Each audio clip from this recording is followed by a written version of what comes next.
The question is from Joyrup Bhattacharya from London. Swamiji, I am under my Ma's grandnephew. Ma was my grandfather's older sister. As a child, I'd had the opportunity to spend time not only with her, but also with the sadhus in her ashram across India. My question is related to Brahman, the supreme reality that some may call God or Parabrahman are the names given by the mind. It's nameless, contentless, effortless, and spontaneous, beyond existence and non-existence.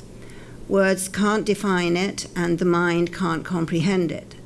Would you agree that thinking refracts the supreme reality into names, and perceiving divides it into forms? I understand that nothing is so like God/Brahman as stillness. Mental modifications must come to an end. Thinking and perceiving must stop. The total silence of the mind invites reality to reveal itself as it is. So how does the revelation happen when the mind is not at play?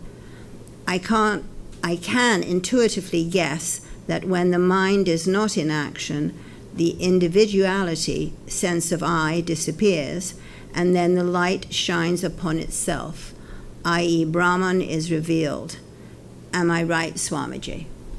Answer is yes, you're right.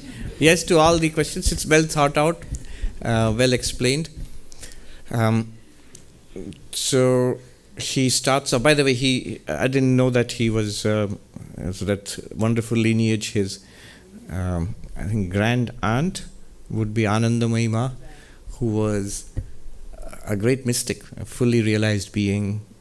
She lived in Bangladesh and India later on for, I think she passed away in the 80s probably.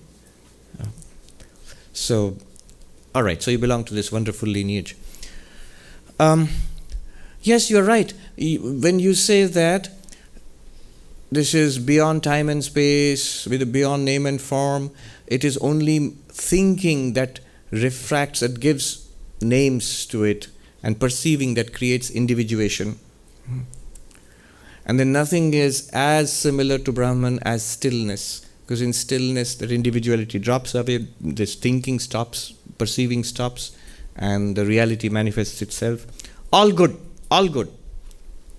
But the last question had this, I can't quite understand how the reality manifests when the mind is silent. Does he not? It's not at play. When the mind is not at play. But you just said, because it's the mind at play is that which creates distortions. So the mind not at play, when it stops playing, the reality manifests itself, according to your own words. And then he says that, is it like this? Is it, what was the last part?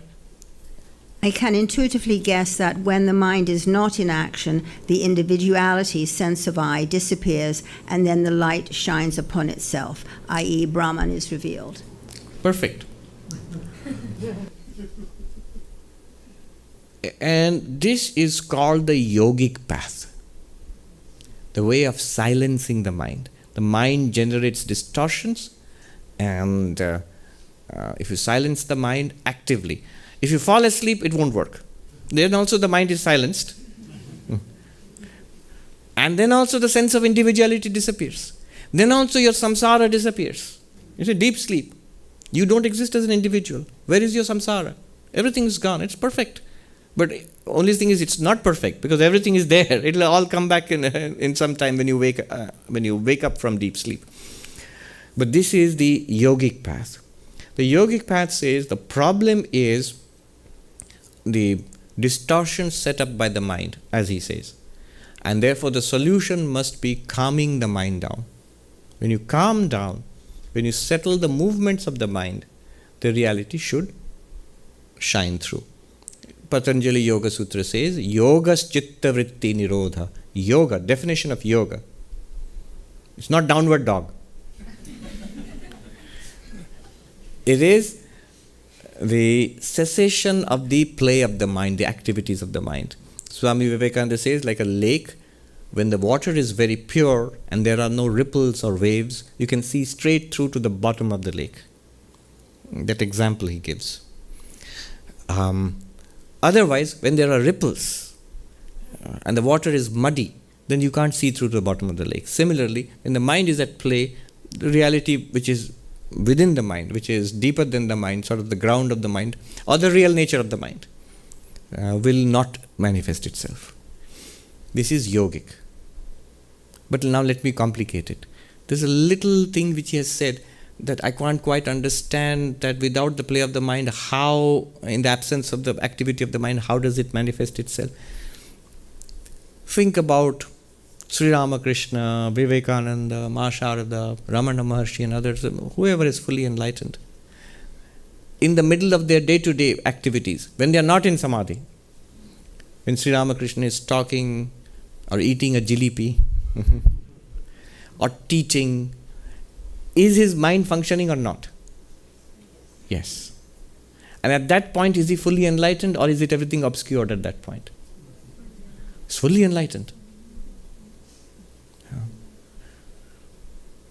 So what is it that even when the mind is functioning, the mind is at play, the reality is not obscured? How is that possible? If the functioning of the mind is the main obstacle to reality, then the only way you can have continuous access to your own reality is to remain in samadhi. Stop the mind from playing. One sadhu, I'm just translating in the Himalayas, he said in Hindi, "Lo, apne pyare ko samadhi ke jail khane mein band kar diya." See, you have put your beloved, your God, your beloved in the jail, in the jail of samadhi, and thrown away the keys. The only way you can get access to your beloved God is in that jail of samadhi. Not when you are walking, talking, thinking. The Buddha, in deepest meditation, he came across Bodhi, the enlightenment. Now, if in the deepest meditation, when everything is stilled, the reality shines through, as he has said. But then later, he spent the last 40 years of his life walking, talking, begging for food, instructing, building up a huge monastic organization. So was he distanced from the Bodhi? Was he distanced from reality at that time? No. Therefore, here is the conclusion. Activity of the mind is not the primary obstacle to realization, to enlightenment. According to Advaita Vedanta, the primary obstacle to enlightenment, and Buddhism also, the primary obstacle to enlightenment is ignorance, is not knowing the reality.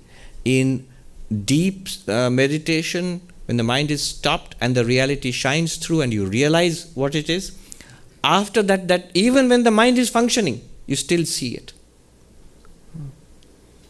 It's like that little kid, I've given this example earlier, who doesn't know what a movie is. Just imagine such a little kid exists.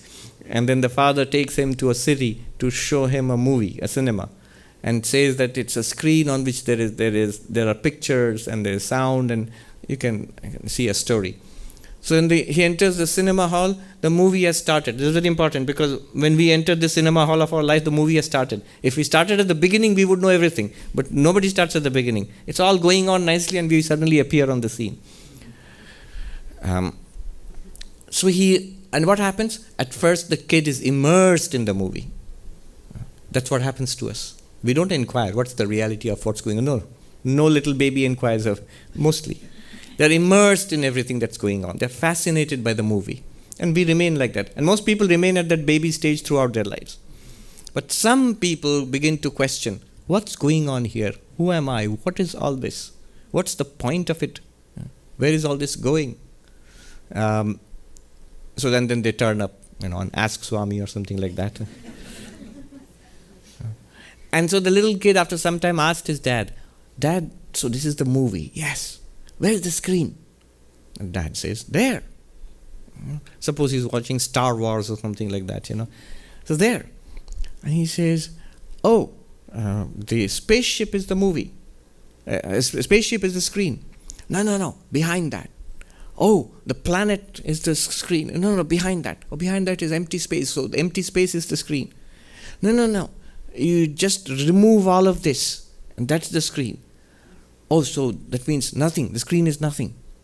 No. All of it together is the screen. Oh, so you mean screen means planets and stars and spaceships and space battles all together? That's the screen. How will the father point out the reality to the kid when there are pictures? Wherever he points, there's a picture, and the kid is going to take the picture as the screen. However, one way of convincing the kid is like what he said. There used to be half times in movies earlier. So the movie is switched off. You can go and get your popcorn or whatever. And when the movie is switched off, first what happens is deep darkness. You don't see yourself, you don't see the screen, you don't see the movie, nothing. That's like deep sleep. But then the lights come on and you see the screen on which without the movie.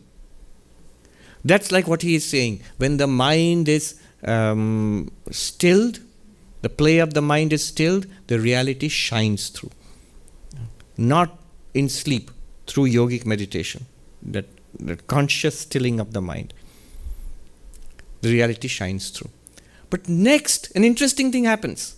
The kid sees the screen. And when the movie starts again and there are space battles and spaceships and so forth, the kid is no longer confused. The kid knows these are the pictures and the screen is right there. What I am seeing is the screen, even with the movie. Similarly, when the mind is at play, after that enlightenment experience, and the world appears, and you are talking, walking, and doing whatever has to be done, all the time, you know that it is Brahman alone. It is that absolute alone which is appearing in all of these ways. There's no doubt about it anymore. You are directly in contact, or you know that you are that. In the case of the movie, you are separate and the screen is separate, and on that a movie appears. But in this case, you are the movie screen and the movie is also nothing but you. I'm using words carefully. You are not the movie, but the movie is nothing but you. You are the screen on which the any movie appears, or no movie can appear, but you can still be there. So this is what happens. There are different models. One is what he has said and what I was discussing, yogic model, stilling the activity of the mind to make the breakthrough. After which, even when the mind is active, it's not a problem. Let me ask you a question. When the kid, after he understands what the screen is, after half time of the movie, he knows what the screen is, and the movie comes on. Now for that kid, is the screen a memory to be recalled, or is he experiencing the screen? You know the difference between memory and experience. You're seeing a person, that's experiencing a person. And when the person is gone, if you remember him, that's memory. You're not experiencing. If the person comes to you a second time, you are experiencing. Memory also comes into play. And what is it called? Recognition. It's an experience. I am experiencing, I am seeing this person, and this is that person I saw earlier. So after, post-samadhi, when you come to a recognition, come to an experience of the world again, what happens? You are experiencing Brahman.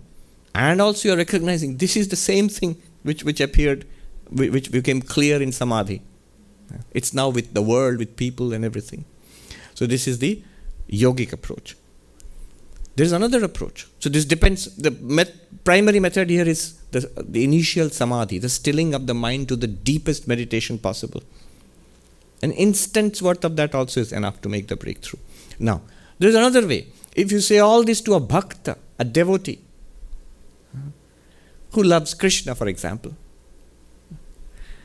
or God in some form, still the mind, and the mind is creating all these distortions, they'll be very uncomfortable. They will say, why still the mind? The mind has been given by God. Yes, still all worldly thoughts, shun all worldly thoughts, but replace it. I will think about my beloved Krishna. I am in love with God. You're telling me not to think about my beloved. Why should I do that? I will think more and more about my beloved. I will think only of my beloved Krishna. I will think only of, Vrindavan and the service to Krishna, and so all of that. Full of thoughts of God. And that is spiritual practice. So the bhakti model is different from this yogic model. Yogic model says, stop, don't think. And I'm just recalling this monk, his meditation instructions. They're like any, drill instructor in a parade ground. He said, Hilo mat, don't move. That's it. Bolo mat, don't speak. then socho mat, don't think. But for the devotee, I will move around. Why won't I move? I'll sing and dance. I will dance in the name of Krishna. And don't speak. No, why will I not speak? I will take the name of Krishna. I'll do Hare Ram, Hare Krishna. Huh? And don't think. No, I will think. I will think thoughts of prayer and love for Krishna. Why not? So that's the different model. That's also correct. But you must not impose this model on that model or that model on this model. They are two different models. That will also get you to the reality. There is a third model, which is what Advaita Vedanta is. Advaita Vedanta says if the whole problem is ignorance, then we should be introduced to knowledge. So without even stilling the mind or without even conceiving of, like Vivekananda said, this Brahman, if you see it from the outside, it is God. Then you have to set up a relationship of love. But if you see it from the inside, I am that Brahman. Inquiry, Vedantic inquiry will get you there. So these are different models. I'm just saying this. And Anandamayi Ma, whom he talked about, she was all of it. She was obviously a devotee. Everybody said she was a devotee. She considered herself a child of God. She would say to everybody, I am your daughter. But she was a mystic, a yogi, because often she was in samadhi. Sort of effortlessly she used to go into samadhi. But she was also a jnani, full jnani.